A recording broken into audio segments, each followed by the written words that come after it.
bagaimana ketika ibu junub haid pas rumahnya kan belum, bagaimana cara ketika ibu mau mulai mandi wajib? Nah, istinja, tapi udah baik. Waktu singkat. Bagaimana tata cara Rasulullah mandi? Kalau di apa? Ini menjadi acuan pada saat mandi wajib. Sebab para cuma yang dipakai dua rukun, niat sama meratakan air. Terserah apa yang dibuat. Dah singkat. Hadisnya sahih.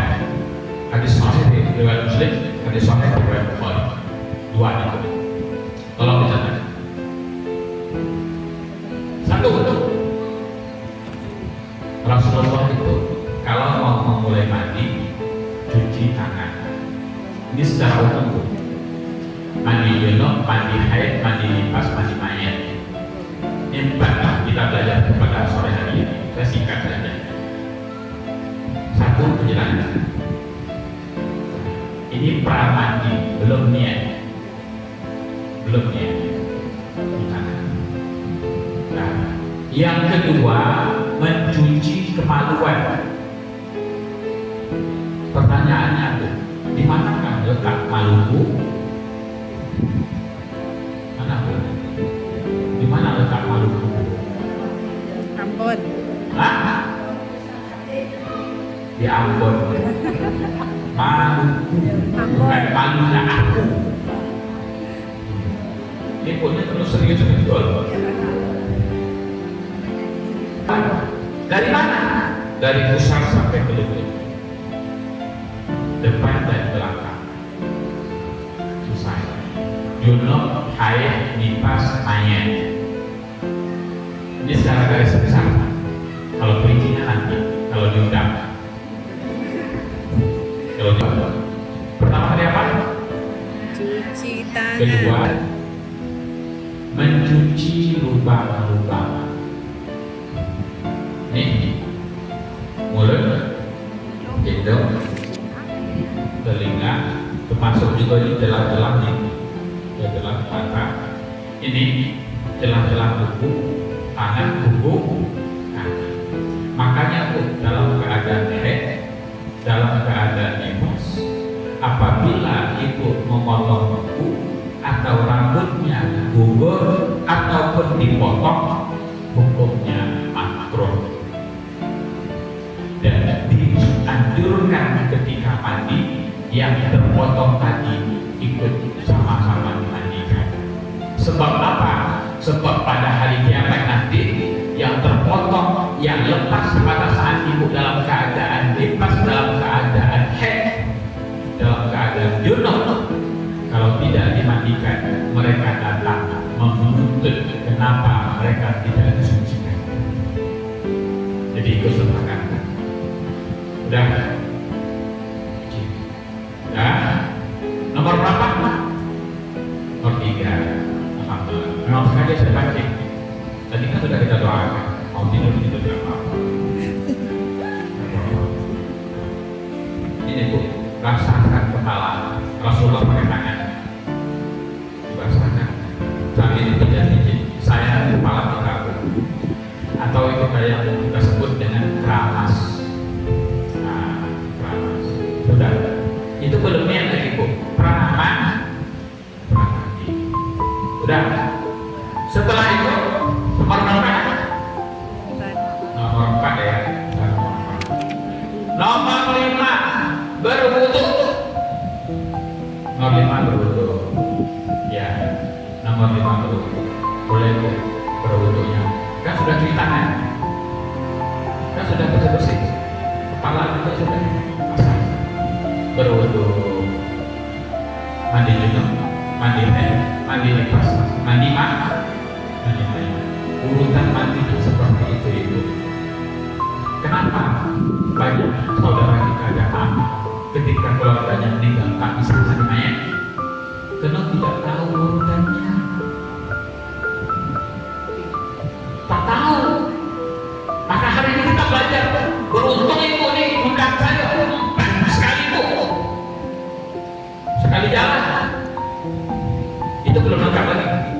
Yang saya jelaskan di sini Bu, kelas mandi, kelas bisnis. Karena mandi itu ada kelas ekonomi, ada kelas bisnis. Kalau untuk lebih jelas kelas VVIP eksekutif, Ibu undanglah saya nanti. Kalau mau, kalau tidak ya sampai sini. Hadis Muslim dan hadis Bukhari ini perbedaannya pada masalah wudhu. Kalau Aisyah menjelaskan Rasulullah itu berwudhunya selesai sampai kaki. Tapi kalau Maimunah, Rasulullah ketika berwudhu kakinya tidak dibasuh. Kapan dibasuh? Setelah selesai mandi. Udah, anggap menjalankan para ulama langsung supaya ini Ibu Masjid Sabilul Amilin ini supaya tidak banyak mikir, selesai aja wudhunya, selesai. Udah selesai. Ulang lagi Bu, nomor 1. Sengaja aku ya mandi hadas besar karena Allah. Cukup itu aja. Kalau dia junub, haid dan nifas, itu aja. Kalau itu gampang-gampang, mudah-mudah aja. Sengaja aku mandi hadas besar karena junub hadas besar, haid hadas besar, nifas hadas. Cukup itu aja. Nanti ribet. Sengaja aku mandi junub, sengaja aku mandi haid, sengaja aku mandi bulan, sengaja aku mandi koor. Sudah. Kepala. Mulai dari kepala aku basahkan. Nah, sengaja aku mandi. Kalau mayat sama kepalanya dulu, kan sudah bersihkan. Sama, mulai dari kepala. Dan ya, kalau untuk mayat ini sebagai bocoran saja, ya. Ketika membasuhkan kepala sambil niat, sengaja aku memandikan mayat ini, baru membayangkan Allah. Ketika membasuhkan kepala, bacakan doanya Bu. Ghufranaka ya Allah. Ghufranaka ya Allah. Niatkannya. Ampuni dia ya Allah. Ghufranaka ya Allah. Setelah itu baru kanan, siram kanan, ya, siram kanan dulu. Baca Ghufranaka ya Rahman. Kanan, satu, siram bawah. Pelan-pelan tuh. Nih, sama juga. Tapi kalau yang mandi junub, airnya pas, dia tahu sama airnya. Tapi untuk hafalan nggak apa-apa. Ampuni aku ya Allah, ampuni aku ya Rahman, ampuni aku ya Rahman. Ghufranaka ya Allah, Ghufranaka ya Rahman, Ghufranaka ya Rahim.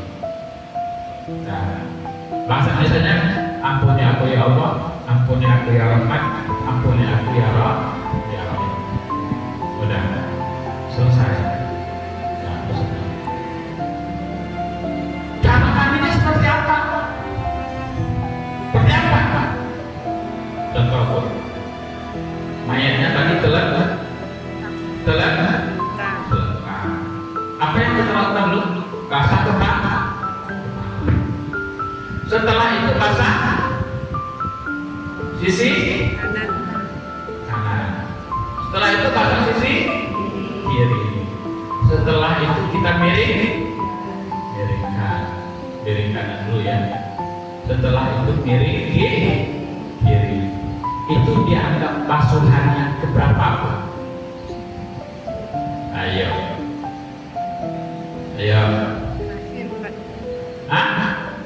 Dianggap basuhan berapa kali?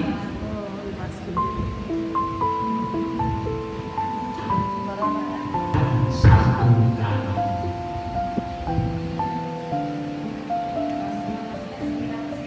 Ya, dianggap siram, bukan siram, dianggap baru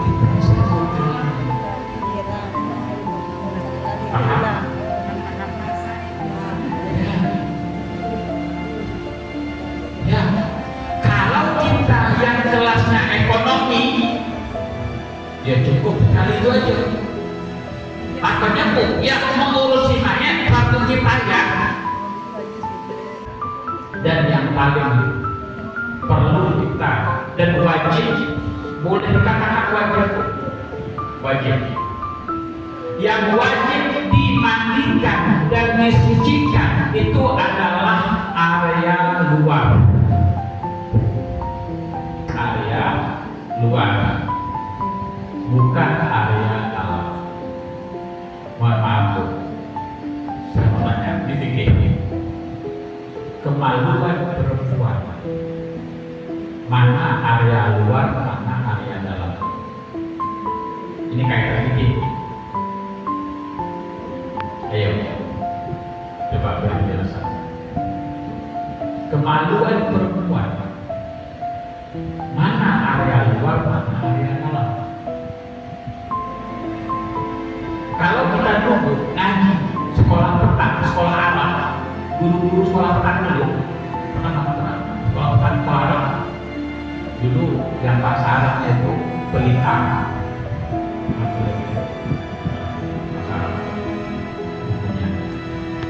dijelaskan mana tuh area luar, mana area dalam kemaluan perempuan.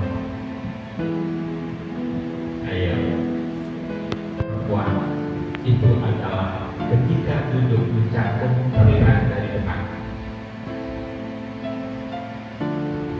maka cukup sampai di situ saja. Yang disucikan, yang dibasuh ketika haid, nifas, junub, dan ketika seorang menjadi saya sudah keliling. Ada kemarin jemaah nangis, Ustaz, emak saya juga dimandikan sama ibu-ibu karena belajarnya cuma sekedar menengok, tak pernah menambah dengan kajian. Mohon maaf, kemajuan emak saya sampai masuk tangan ibu-ibu. Allah, hati-hati bu, saya mohon maaf masalah ini. Kalau mereka cuma sekedar menengok, tak belajar alamat nanti kalau itu meninggal dia obok-obok sama. Kedua, hidung, mulut. Mulut kalau untuk mandi wajib, mana yang luar, mana yang dalam? Iya, mandi wajib. Yang luar adalah yang terlihat oleh dari depan ketika mulut kita dibuka. Bukan macam itu. Bukan. Terlihat. Makanya disunahkan berkumur. Kalau untuk mayat, yo nggak usah disuruh berkumur. Mayat buka mulut itu. Jangan. Makanya bu ibu di sini wajib untuk paham halus yang lembut dalam hal memandikan mayat adalah keluarganya sendiri. Apalagi waktu hidup banyak ke kanan atas, baik siwak, baik sikat gigi maupun membersihkan mulut mayat. Ibu jangan khawatir kalau membersihkan mulut mayat, tidak akan digigit sama mayat itu. Enggak. Dah, sini bu, sini. Kemudian tarik ke gigi kanan atas. Setelah kanan atas, turun ke gigi kanan bawah. Setelah itu naik ke kiri atas, kemudian turun ke kiri bawah. Berarti angkat lagi. 1, 2, 3, 4. Itu. Ini masih pembahasan. Ya.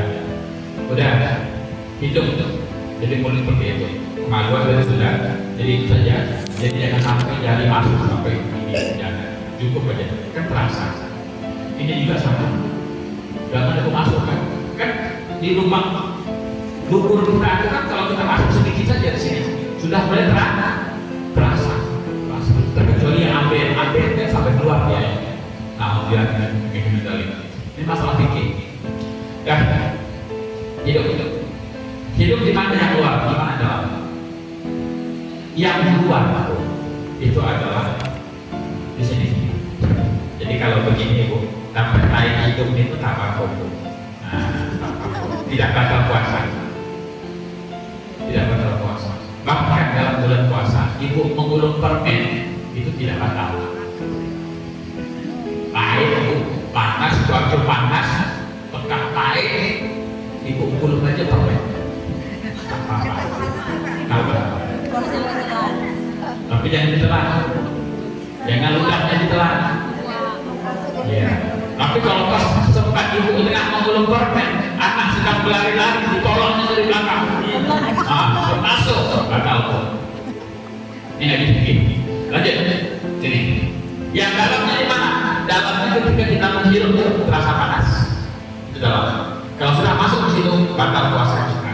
Dan juga mengalihkan main seperti itu. Telinga juga gitu. Kalau telinga mungkin saja kan tidak membatalkan puasa. Tapi kalau sampai lakukan tarik telinga, apalagi pakai kata dekat, sampai kedip Bu, itu batal puasanya. Udah ada. Jadi situ jangan sampai memandikan mayat itu sampai masuk area. Sebab apa itu Ibu? Sebab mayat itu kalau sudah yang disebut dengan mayat, semua lubang-lubangnya terbuka.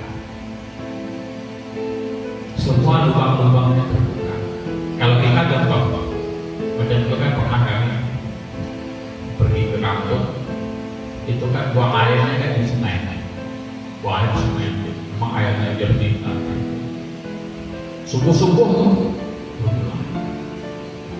terdengar saja.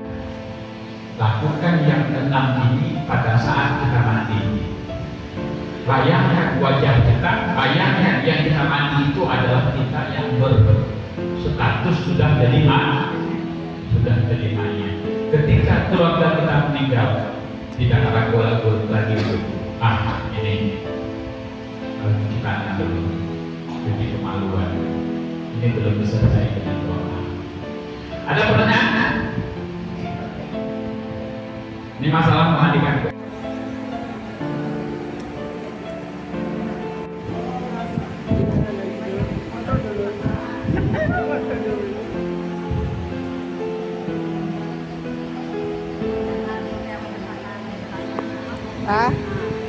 Kakak mengisi lagi, Pak, ada orang kerja, orang tukang.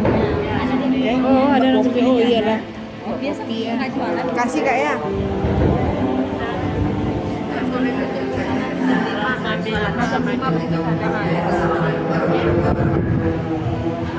Emang dia penting ada ya?